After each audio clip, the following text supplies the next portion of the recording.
min hruai na ka kalang katan kong di ka ni sia thêm na ding reng kara po kapasan doblo pangse oring tu tunge hruai ṭhin se inun na tunge lal berle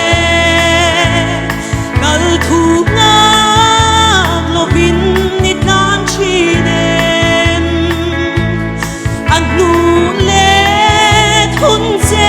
at heng thuaya chu ti hun chuan i pui thei lo nal pa hruai thei turin in pero har sat na in reng kara po ka fel na pathian ni a thamuan tu ka mu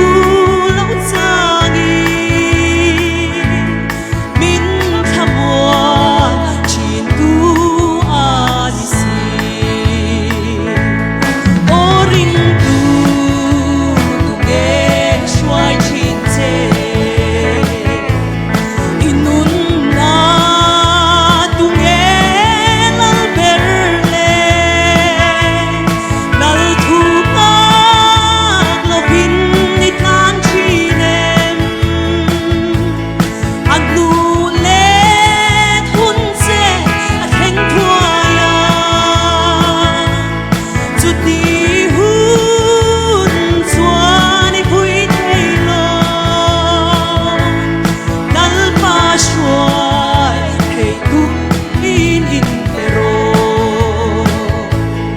he lei buan da KHAWVEL hun chuan a ang chung nuama ka chawla then na ram reng ai lovi min hruaya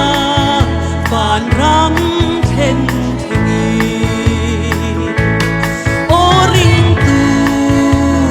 tunge hruai ṭhin se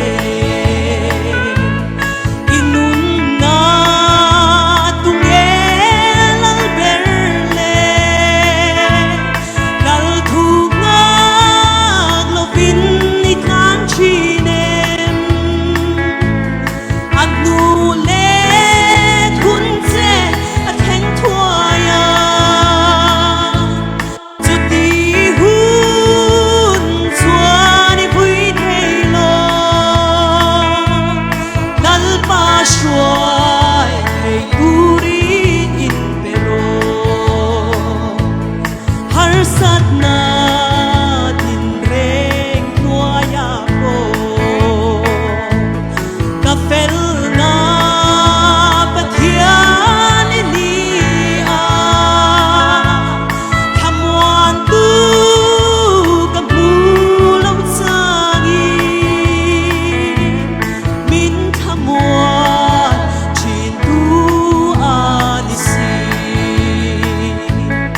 oring tu tunge hruai ṭhin se inun na tunge lal berle nal thu nga lovin i CHANCHIN ang nu le thun se at heng thuaya chu ti hun chuan i pui thei lo nal pa hruai thei turin in pero